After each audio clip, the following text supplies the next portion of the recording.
about your story. Hey, middle-aged gamers, welcome back to another middle-aged gaming podcast. I am wide awake today, despite the horrible forgetful memory. You have no idea how many times I asked Adam, what are your 3 stories? And he still patiently answered me.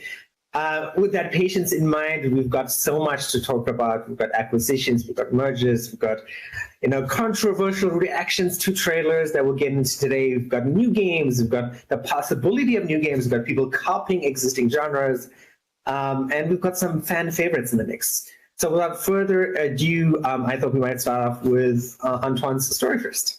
Fantastic. All right.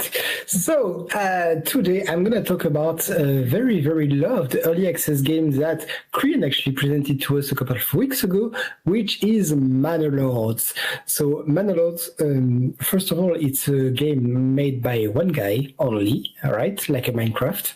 And if you never try to see a trailer or something, just take a look at it because it's beautiful. And to give you a taste of it, it's like Anno in way more beautiful, with a bit of Total War in it. I know the mix is weird, but it makes sense when you start playing. So I wanted to do a little tips and tricks for beginners, because this is a kind of game, if you are like me, that you're going to start and you realize, oh no, I should have done that. So you're going to restart and say, oh no, I should have done that. And you're going to restart 3 and 4 times. So I'm going to save you at least 1 or 2 of these paints, even though it's kind of, the beauty of the game. But still, but middle-aged gamers, we don't want to spend 3 or 4 hours for nothing just to restart. So here are the 4 tricks I have for you.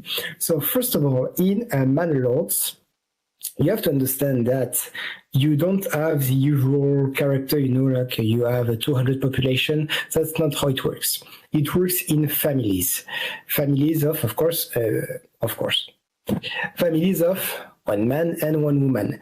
At this stage, I haven't seen that yet, but there's no kids, right? Your couples don't make kids. So each time you want to grow your population, you have to do so by having a great reputation, and then people come in, a bit like Anno. And so you have to be careful with your families, because it works much more like Against the Storm, in the fact that you create like a woodcutter camp. You can assign families to it, and then you have a hunter camp and you assign family, but you have to make sure that you keep always some families unassigned, because these unassigned families are not homeless and workless people. They are builders. They are the people who build everything. So you need at all time to have unassigned people. That's very important, and it works very much like an Against the Storm. So that's the first thing that you need to be careful about. Second trick, very early in the game, you don't have access to farms. This will come much later. So you need to hunt animals. And what I like about this game is they try to make it quite realistic in the fact that if you hunt all the animals in the resource patch around you, well, that's it, right? You don't have any more animals. They can't reproduce. And if you hunt animal to extinctions, well, that's it. You don't have any more meat, and you're not going to last until you can make farms. So very important, you have to set a hunting limit. For instance, set a hunting limit to 10 animals, so the population of animals will not go below 10 and they can reproduce, and then you can have a steady supply of meat, even though, that's how it is. So it's very important early game. Third advice is building houses. So to build houses, you have to stretch them across a piece of land, and you have to. So it's not very intuitive at first. So listen well. You have to stretch your house pretty long, because if you stretch your house pretty long, at least the marker, it will create a backyard for your house, and it's important, especially as your village develops, because in this backyard you can assign a hobby, let's say, for the family living in this house. You can make them have a vegetable garden, like carrots or barley or whatever. You can have them have goats. You can have them have chickens, and it will generate a passive bonus for your village. Like you will passively have eggs, you will passively have veggies. It's very important. So that's the first trick for the houses.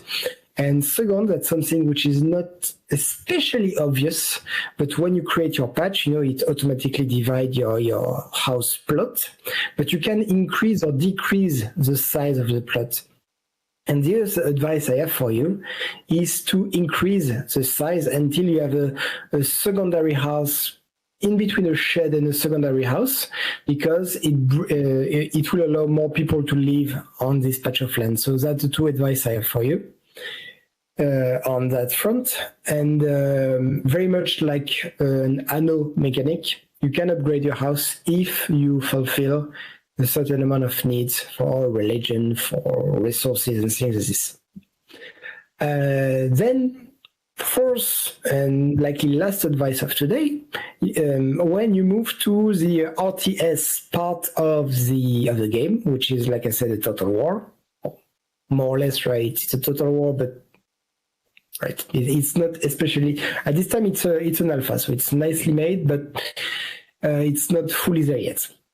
You have to understand, again, the very realistic part of the game is you need to equip your people to go to war, which needs your people will need a shield, armor, a spear. You'll need weapons. And of course, early in the game, you don't have a blacksmith, so you can't make your own weapons or armor. So you have to remember that you need to buy them. You need to import them. Because if you don't do that, maybe the first attack of bandits will be fine. The second one, you're not going to make it. So remember this, because even though the game is separating, the map of the game is separated in different plot of lands, right? For different areas, and you will have to get areas from your neighbors through war and to expand and have more resources, etc., etc. The people going to war are your men. Remember, I told you that you have families and not character. Your family is being the guy usually doing the production, saying cutting wood or something, or I don't know, hunting animals. And the lady is going to take the produce of the man's work and go to the market to sell it. In war, your men are going to go to war, no women, just the men, right? And if a battle goes south, even if you win it, but you have a lot of loss, remember that all the guys that you lost, they're not going to go back to cut wood, right? They're dead, that's gone.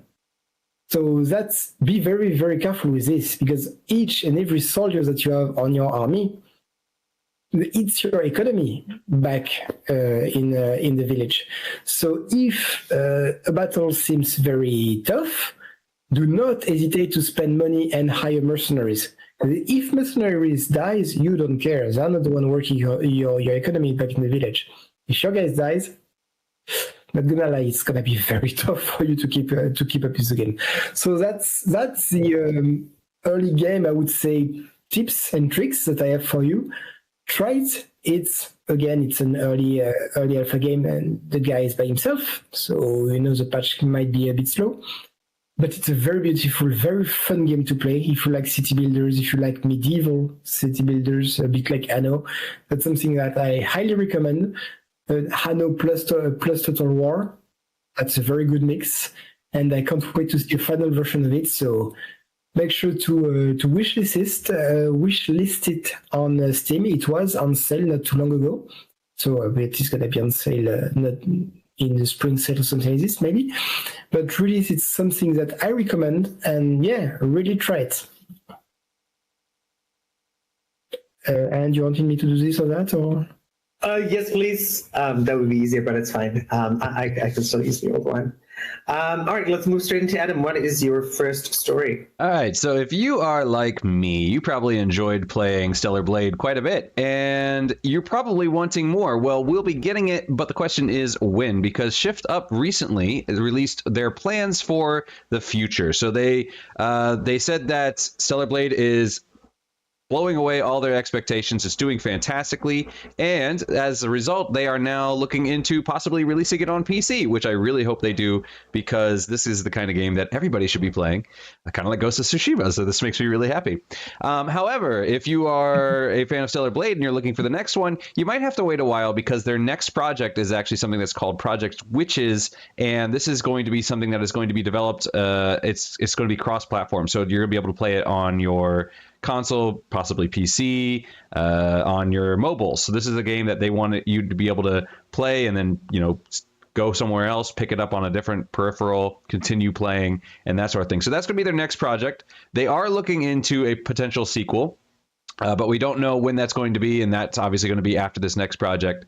And yeah, so that's basically all that we know. But if you've enjoyed Stellar Blade like myself and you're looking for more, there is more in the pipeline. We just have to be patient. So yeah, that's basically all the news there is on that.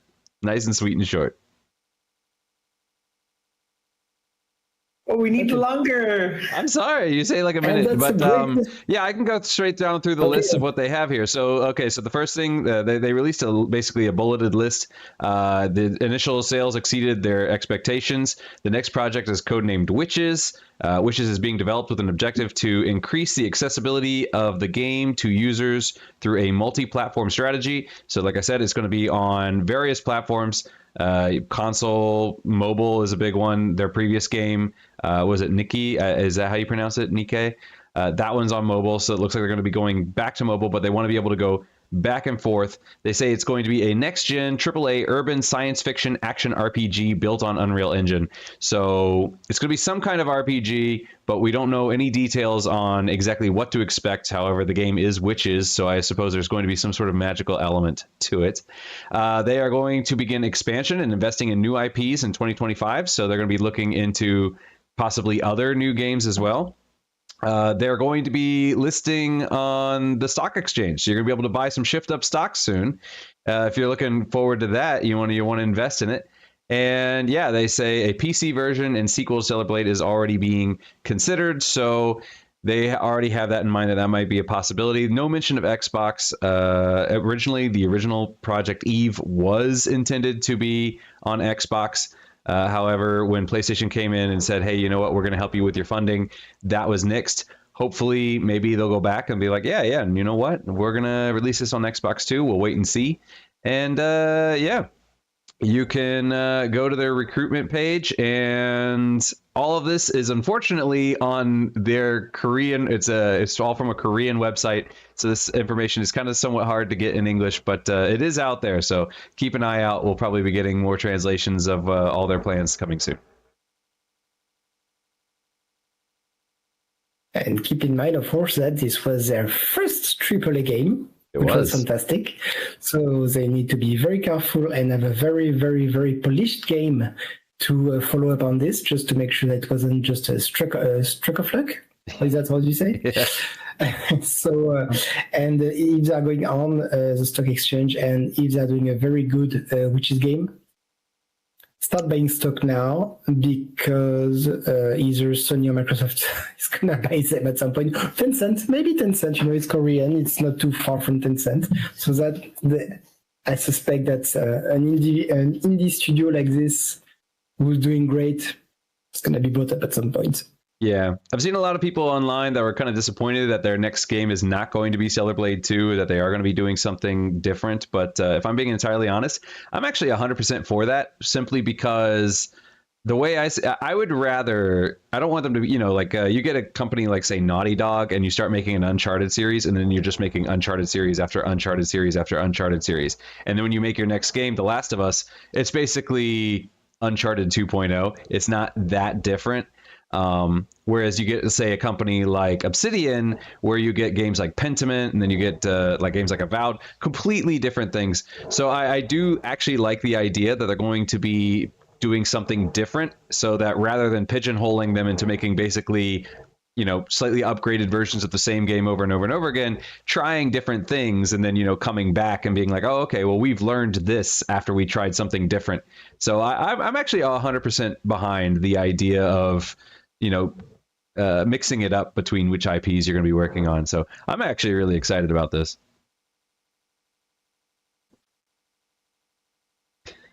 Okay, and on that note, my first story for today is, I'm going to do that again.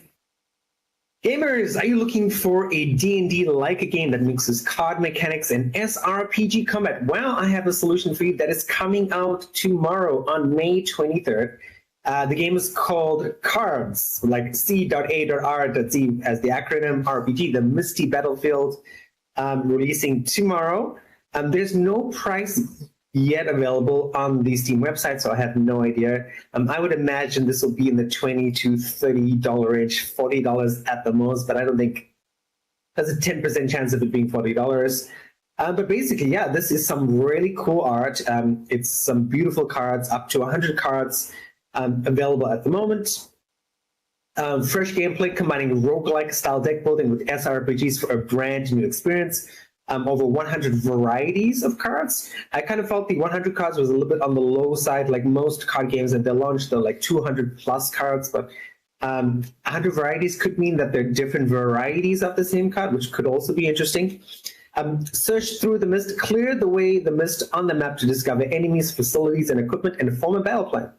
Battle system combines SRPG turn-based battles with card battles. That's not entirely new, but it's still really fun. But yeah, no, it's got some absolutely beautiful art. You've got some cool magic. You've got effects. Like, this is not like 10 years ago when you played the card game. You played a card, someone else plays a card, and it's just that you're just looking at the card, just looking at the art, and you're sort of using your imagination. Most modern card games these days, like Hearthstone, like Snap, even Magic. Online, I should say the Magic Online card game has some effects when you play cards, which makes it kind of cool and kind of fun to play through. This is from a developer I've never heard of before, so please take that with a grain of salt. That doesn't mean it's going to be a bad game. It is single player. It does not support a Steam Deck as of this moment, but again, the Steam Deck or the Asus ROG Ally does have that sort of functionality where you can use a mouse, etc. And yeah, this looks pretty awesome. This is something that's going to be on my radar.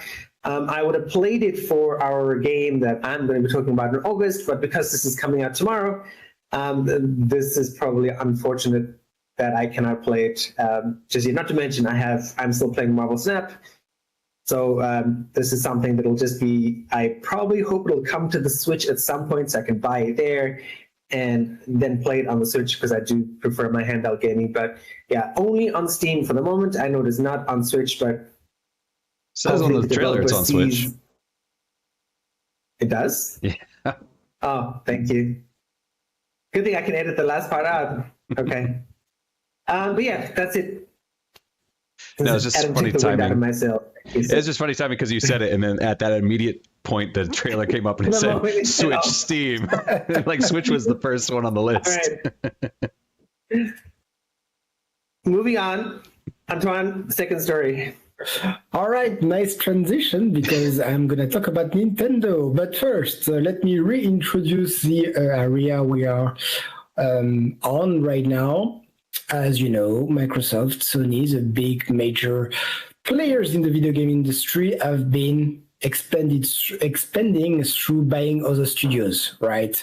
I'm not going to teach you anything. Microsoft bought Activision and Blizzard mainly in the past few years. Sony bought Bungie, which caused lots of issues and legal stuff. Anyway, the studios are expanding, and everybody was waiting for Nintendo to make a big purchase because, you know, they got to align with the others who are growing up. Except, you know, Nintendo, they are literally in their own little world with Mario, their own IP franchise, and the fact that they are not sharing anything with others, almost. So they didn't feel the need to buy anything. They're like, no, let us do our stuff and go fight your own war. We're good with that. Despite saying this, they announced a few hours ago, or maybe yesterday, that they did actually purchase 100%, so it's going to be a wholly owned subsidiary of Nintendo. They acquired Shiver Entertainment from Embracer, I believe. So If you don't know Shiver, that's, I would say, normal because it's not a normal developing studio. What they do is that they do Nintendo Switch ports. They did it already on games like Hogwarts Legacy, Mortal Kombat 11, Mortal Kombat 1. So that's what they do, right? They make Switch ports. And Nintendo just bought them. So everybody's like, oh my God, Nintendo, you lied to us, you bought it. Wait, they didn't buy a Bungie to get brand new IP or anything. Here they, at least for me, right, it's all speculation as to why they bought this. But to me, and I think to a lot of people as well, this is a strategic move because they announced not too long ago, they talked about the Switch 2.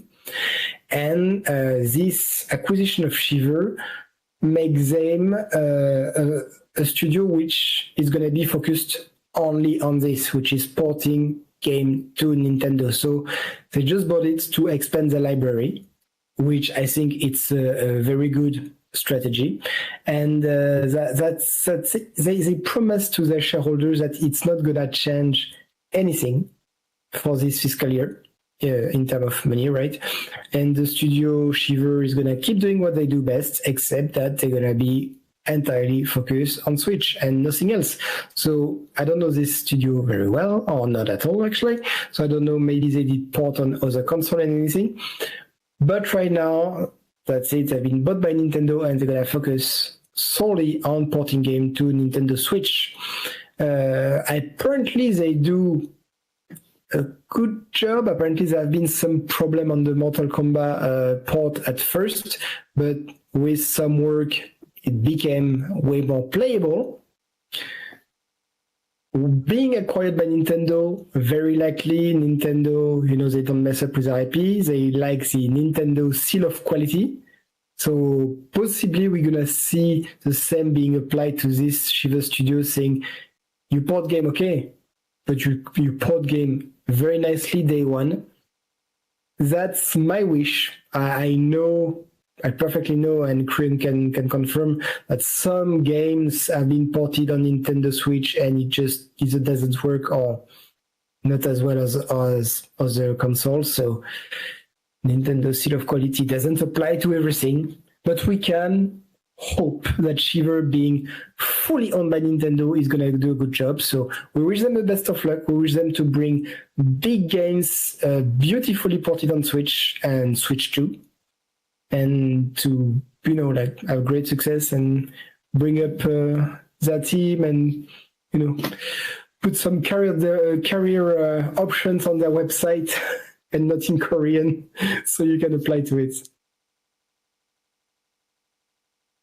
Yeah, no, I think what you said, Anton, makes a lot of sense. Nintendo needs more studios, to be honest. I think just because when you go to the Switch store, probably 1 in every 10 games is a Nintendo game. Which is not a bad thing, right? It just means there's a lot of availability on the eShop.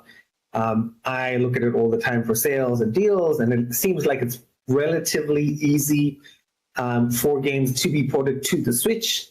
That being said, it's still like it's not like a Microsoft, right? Like where Microsoft's in this position where like Bethesda's associated with Microsoft. Now, Blizzard Activision is associated with Microsoft. It's this big, huge brand name recognition.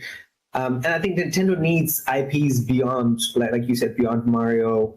And then we just had Paper Mario and the 1,000-Year Door, which just came out.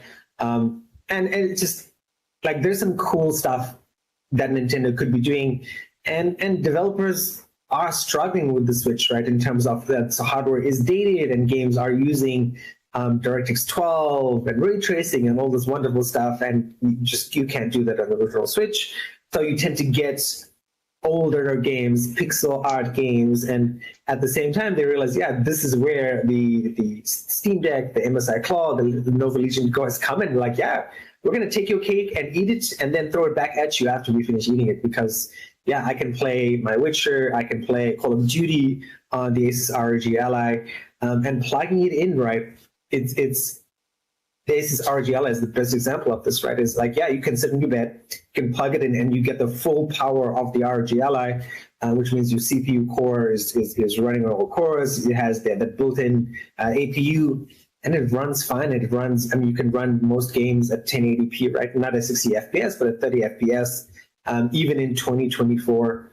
So I think they need a bigger presence, and hopefully more acquisitions leads to that. And of course, if you like that video, please check out our other content right here or here. Please subscribe, share, and if you want to have more Korean insight on Switch games, come and check us on Wednesday morning in Taiwan, Tuesday evening at 9-ish, say 9:15 because we're always late, on YouTube, on Facebook, and on Twitch. All right, Adam, story number 2. All right, so for me, for story number 2, I'm going to be going with the BioWave Proteus, which is a new controller. It is one of the accessibility controllers. It is sponsored. I don't know if it's sponsored by, but it's definitely approved by Microsoft. So this is going to be specifically for the Xbox. People have been asking if they're going to be making one for the PlayStation and the Nintendo Switch, but as of now, BioWave, they are saying, no, that is not in the cards at the moment. Maybe someday, but we're not going to say that right today, because today this is all about the Xbox. It will also work on your PC, so if you want to use it for that, that is also okay.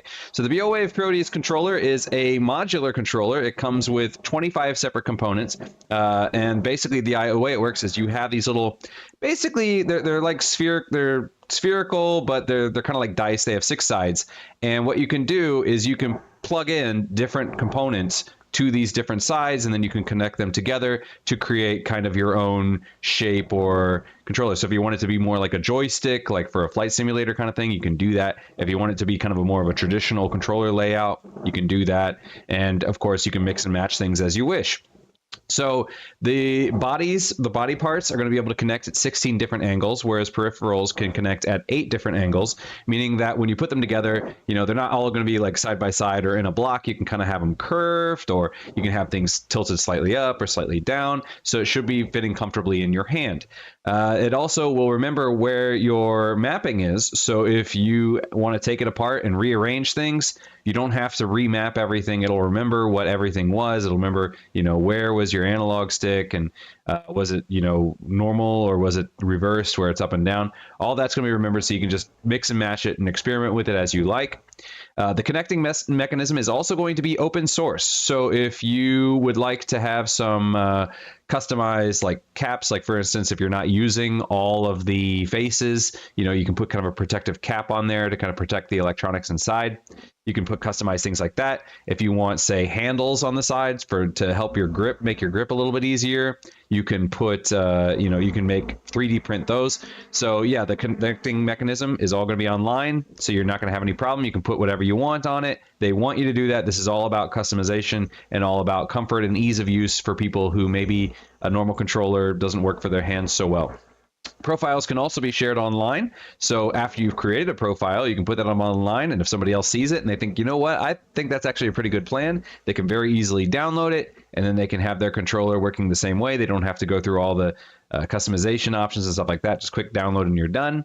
There are up to 30 modules that can be connected at a time. So all the different parts and stuff, you can do that. It doesn't come with 30 modules, but if you bought, say, 2 kits, you could put them together, so it can support up to 30 on one controller component thing. There are more than 2 analog sticks possible. It only comes with 2, but if you were able to get more, you could actually have multiple analog sticks. I don't know how you control that, maybe with your little fingers up and down. I don't know, but you could do it.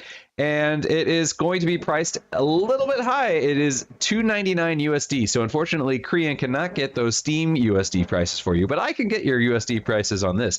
It's $299. However, if you pre-order it, it is going to be 15% off, so you can get it for $255 USD. So if you are looking into a modular controller that you can completely customize and you have some extra cash to burn, then yeah, definitely look up the BioWave Proteus controller. I'm not quite sure when it will actually release, but it says fall 2024, so sometime this year, but we're not sure on the exact date. So check that out. And if you like that, check out some of our other videos over here, which are going to fit all your gaming needs. I've got to ask Adam, would you pay for a controller like this, like that amount of money? No. I really want to get the DualSense Edge, and that's cheaper, and that's even more expensive than. I would love to get the DualSense Edge. Something like this is really, really cool. I would be really curious, but I wouldn't want to spend the money on it because it's one of those things where if, like, okay, so you can put like an analog stick on the bottom, and then you could like, put it on a desk or something and move it and use it like a joystick, like on an airplane. And you can do that. And that's really good for people that like say can't use both hands. But I can use both hands. And so it's one of those things where if I used it, would it be comfortable enough to justify only using it and not just going back to a regular controller? And maybe I would love it and it would be great. But maybe I'd be like, you know what? I'll go back to another controller. And that's not, and that experiment to me is not worth $299 to test that out. If I could go to like, say, if they had one at like a gaming store and I could try it out and feel it for myself, I might be tempted. But just without physically touching it, I wouldn't want to spend that much money on it. No. Antoine, what about you? Would you pay 300 Canadian for a controller? Sorry. No, because I love my very old, NES system controller. All edgy and uncomfortable and everything. So I'm fine with old type controller. I don't need this kind of technology.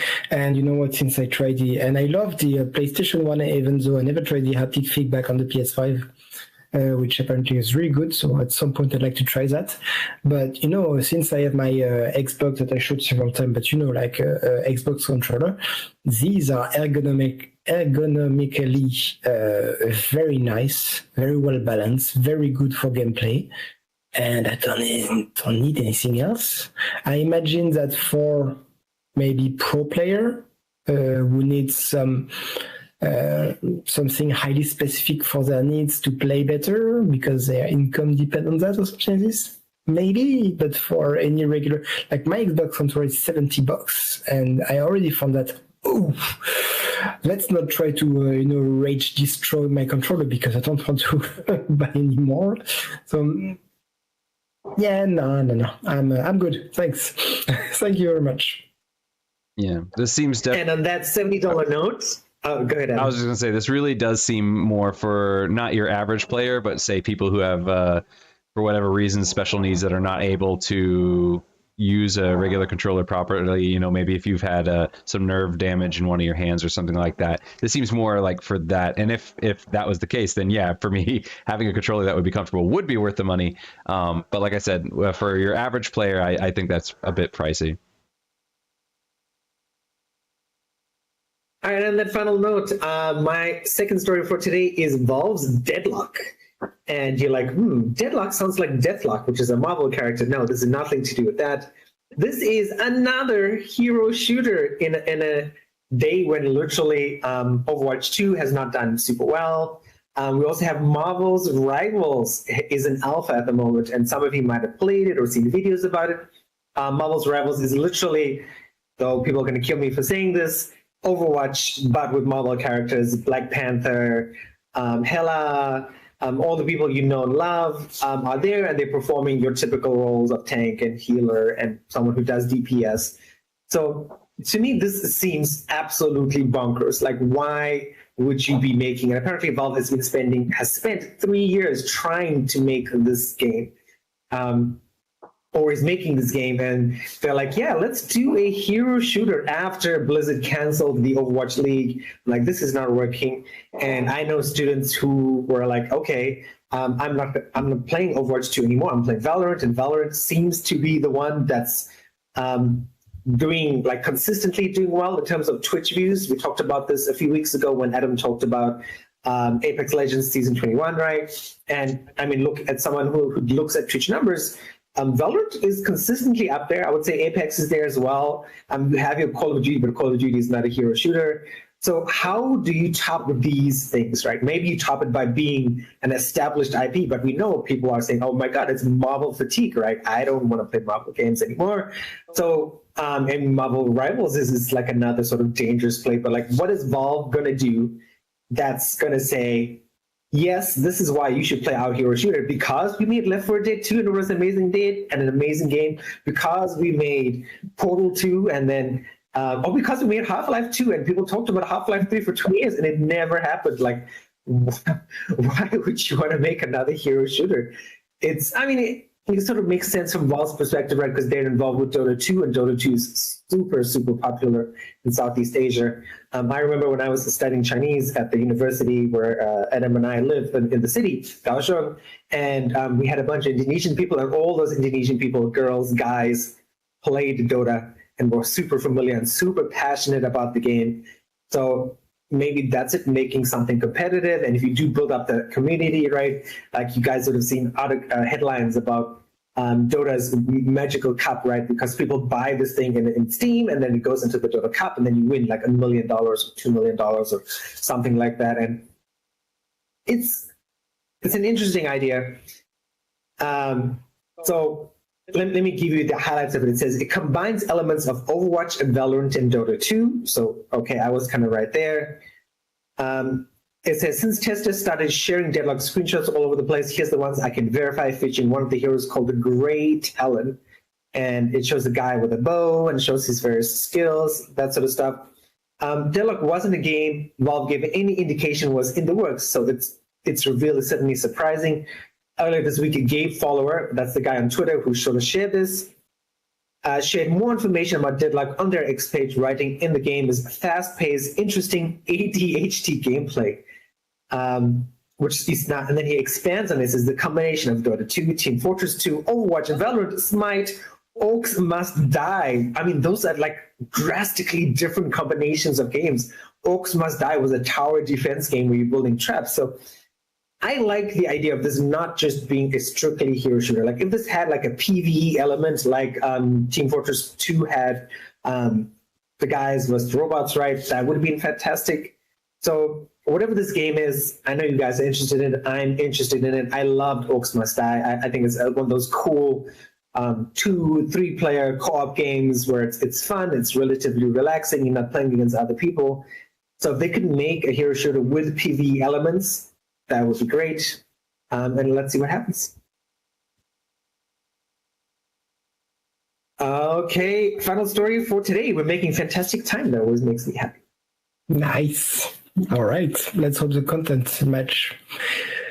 So, for my final story today, I'm going to talk about our favorite, loved, and hated studio of all time, at least for me, and it's the crazy guys of Paradox. They're crazy because, you know, they are in the grand strategy 4X games, and you know their games. Like, if I say Stellaris, Victoria, Hearts of Iron, Europa Universalis. I mean, these guys are aiming at middle-aged gamers like us, and they think that we can spend about 120 hours just to lose and restart a game. That's why I love them and I hate them at the same time. But they must have realized that, you know, they have this great IP, which looks like each other in the fact that it's grand strategy, even though each has a specific things, I would say. But they realize that they need something else. And that's why they come up with Life by You. Of course, The Sims, it has been a while since The Sims 5 has been announced and never released. Even it has been announced for, I don't know which, but it's gonna come up. It's not up yet. And Life by You is here as its greatest competitors for the few years, even though both games have their difference, right? You can play both games and it won't be the same, but it's still a Sims-like game. And our friend at Paradox wants to make it right the first time, and we love them for this.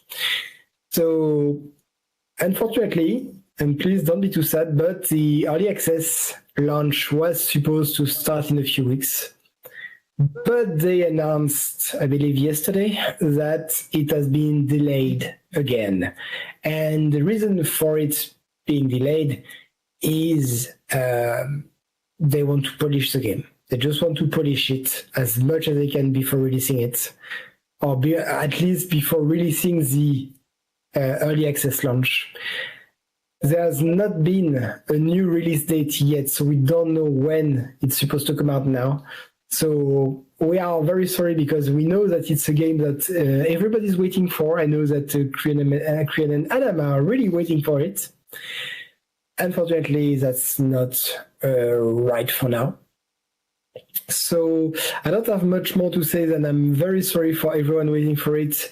You'll have to keep playing Sims 4 for a while and keep downloading those mods.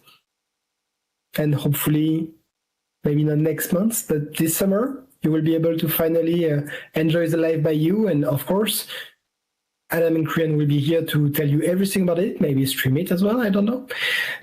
Probably, maybe. It's not really my type of game, so don't expect me to give you tips and tricks on Live by You, but stay on this channel to have Live by You tips and tricks in a few months whenever there's a new date release. So that's it. I know it's a very short story and I'm not doing the 5 minutes content I was supposed to make. I'm very sorry about that, but yeah, there's really nothing much to say. Apart that I really love Paradox, but please make your game slightly easier. And congratulations on the Machine Age. Apparently, the DLC for Stellaris is a big banger, which makes me think, should I play Stellaris again? No. I'm going to spend 200 hours on it. No, no, I don't have time for that. Adam, what do you think?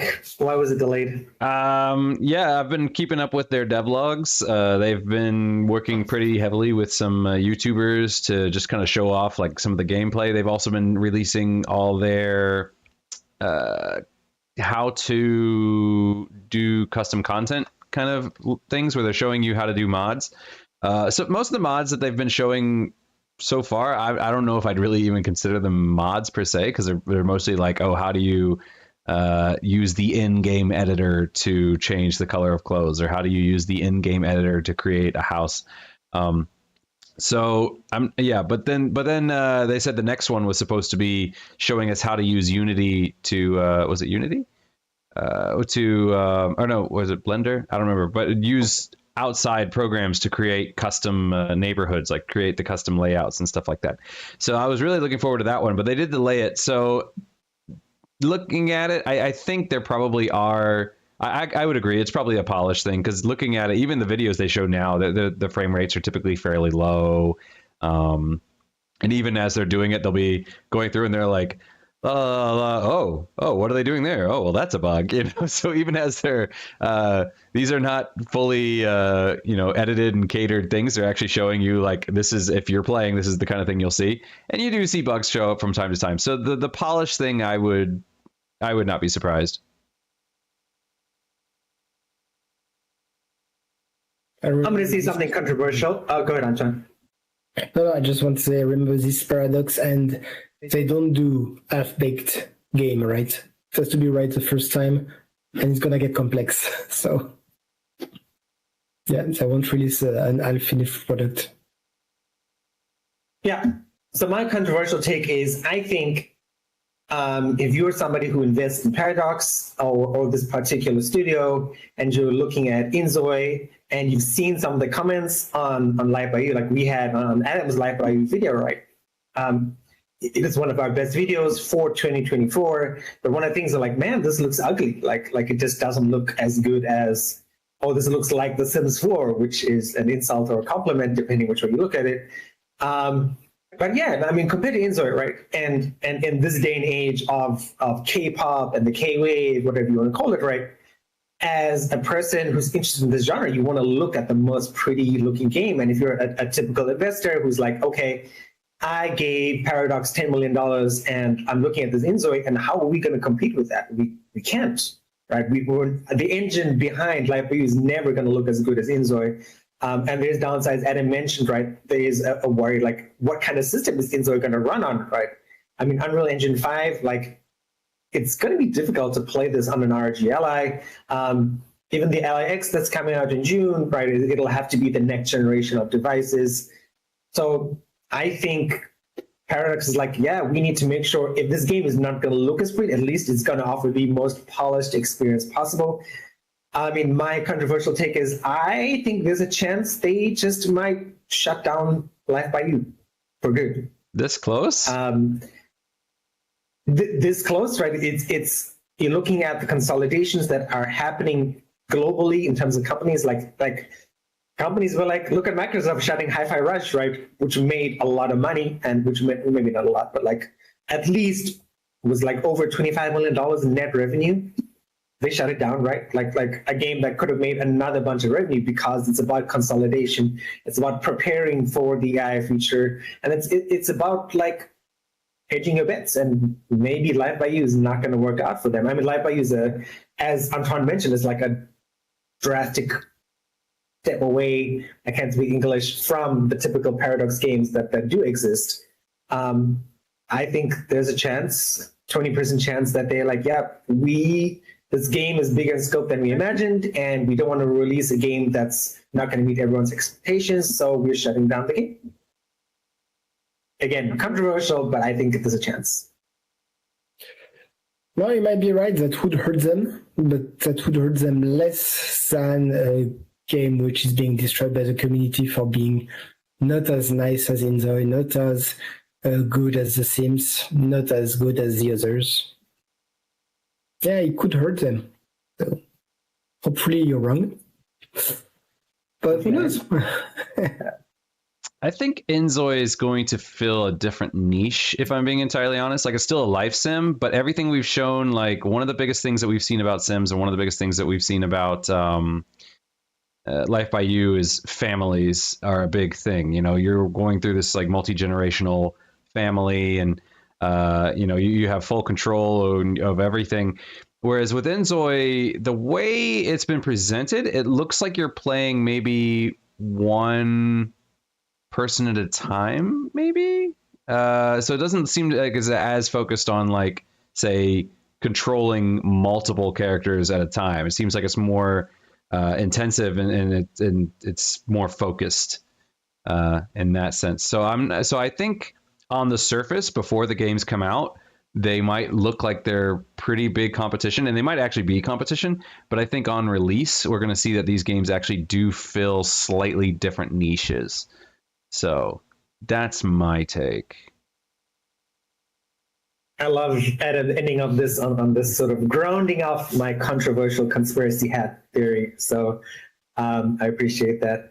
Adam, tell us the last story for today. All right, so my last story today. If you're like me, you probably played 1 or 2 Kingdom Hearts games and then just got completely overwhelmed by the deluge of various titles across various peripherals and just said, I'm done. I can't handle this. That was definitely me. I played the original Kingdom Hearts, loved it. Played Kingdom Hearts 2, loved it. And then Kingdom Hearts decided we're not going to be on PlayStation anymore. We're going to be on the Nintendo, was it the Game Boy? And I didn't have a Game Boy at the time. And then after that, they're like, well, now we're moving over to the PSP. And now we're moving on to this peripheral and that peripheral and just keeping up with it. There's so many games. It's just so hard.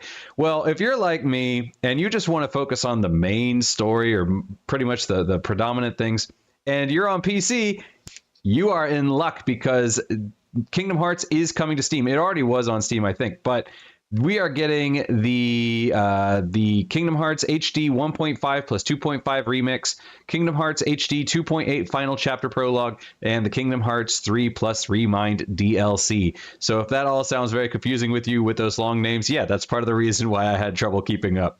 Or you could just go all in on the Kingdom Hearts Integrum Masterpiece, which is basically a bundled set of all the games I previously just mentioned, Kingdom Hearts HD 1.5, blah, blah, blah, blah, all those numbers.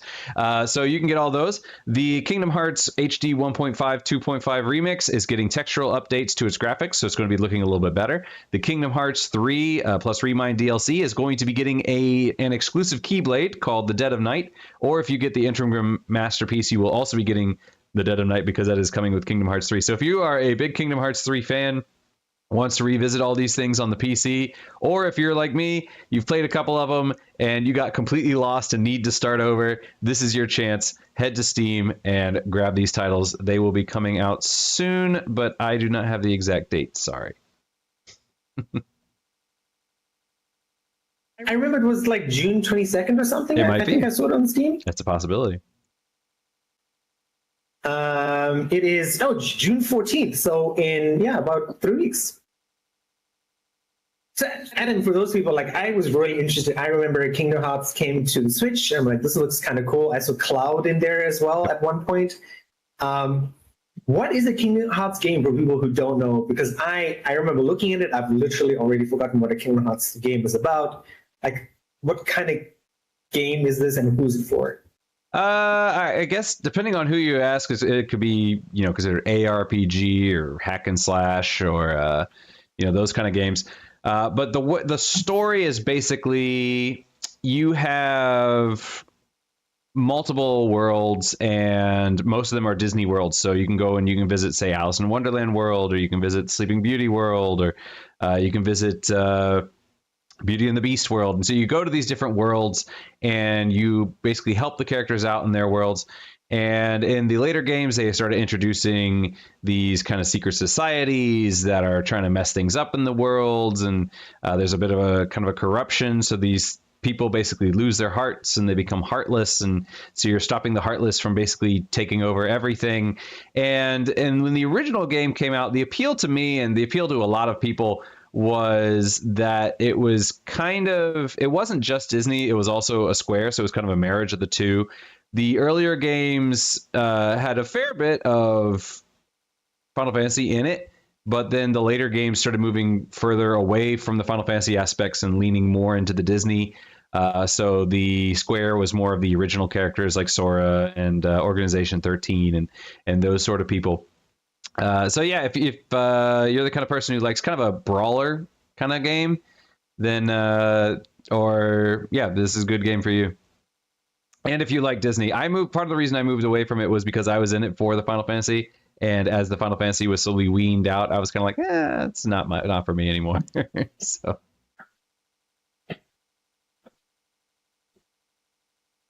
Very cool. That sort of fills in some knowledge for me, because I don't know. I think this was on my wish list at one point on my favorite website that I like to talk about Deku deals for the Switch.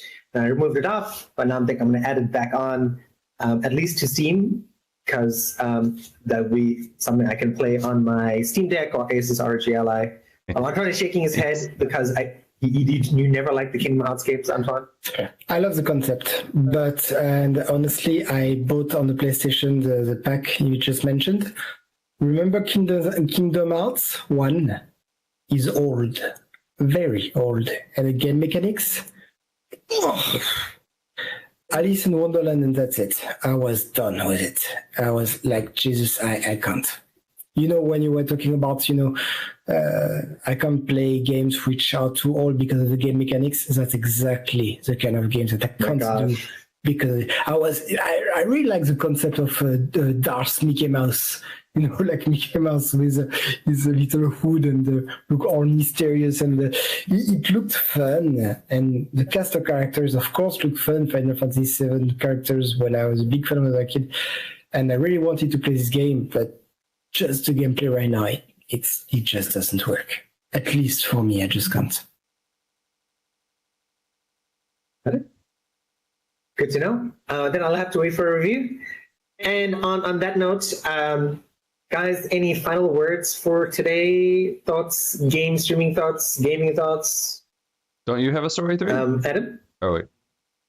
I think we should move on, because I do want to use a little bit of time before we need to sign off, and I need to get ready for the rest of the day. I haven't even opened my work Slack. And if you're someone from the company, no, this is not Korean. This is Korean's twins brother, who should be working but is actually doing a podcast. This is Kryan. So Korean is working right over there.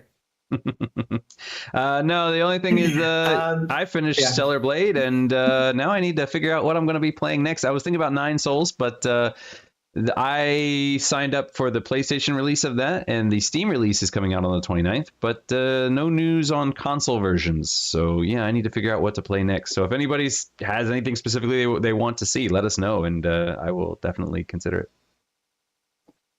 More tips and tricks. Antoine, what about you? I'm feeling a craving for Civ 6 right now. So I just relaunched the game just to do a few. Sometimes like this, every 2 to 3 years, I need to do one game of Civ. After that, I'm not sure. There's a few things I want to play on the Xbox Game Pass. There was a Dragon Age Inquisition. There was the Euden 100 Heroes. There's just so many things. So I'm not entirely sure what I'm gonna play next. I'm still doing some Helldivers from time to time, even though I'm playing less and less, simply because there's about half the community gone due to the region lock. So it's far harder to achieve major order, and they need to do a new balance for the game, which they said is delayed again. So as long as they don't rebalance, the weapons, the enemies, and everything, I think I'm gonna slow down on Helldiver. It's very fun, but if you die 20 times a game, and it's skill issues, I know. not only skill issues. Now, please, thank you. So yeah. Wonderful. And on that note, thank you guys for checking out Antoine's Lego video. You finally made it our most successful Lego video to date. If you're looking for more shopping-oriented or Lego or toys or collectibles, let us know. I'm a big fan of that sort of stuff. I keep seeing lots of Gundam stuff on my Instagram Reels all the time, and I really want to see. You did a Gundam video before, if I remember correctly, because I remember the Lego one, and I feel like you did a Gundam one, but I don't remember correctly. I did. Which one was it? I don't remember which one it was. It might have been that one over there or that one. I'm not sure. Okay. I can't recall. Yeah, and I feel like we need to win the lottery and then get one of those $1,000 Gundam figures for Adam to build in his house. 1/44th scale. It's like 3 feet tall. Yeah, and then I mean, where would you put it though? Oh yeah, you build it when the wife's out, and she's like, something's new. She'd find it pretty cool, I think. Wonderful. Yeah, thanks again for the support, guys. Make sure you're following us on Instagram. I know a lot of you watch our reels. A lot of you do, but we don't have as many followers as I would like. Threads is another story. Threads is sort of improving. So we appreciate that. And then that's it for today. We had a wonderful discussion last week. So in the next 3 months, stay tuned for a big, not really, relatively big Stellar video from Adam. I forgot what is Antoine's video going to be about. My game of no, I don't remember. Oh yeah, that was Against the Storm. Against the Storm, yes. I was just going back to Against the Storm. And then for me, I will be playing Frostpunk 2 on PC, and stay tuned for that. I'll be doing something similar to what Antoine does very well, the tips and tricks, and what would you do differently if you had started, and comparing 1 to 2, that sort of stuff. And with those final words, hope you guys enjoyed today's podcast and live stream, and then we'll see you guys next week. Bye. Cheers.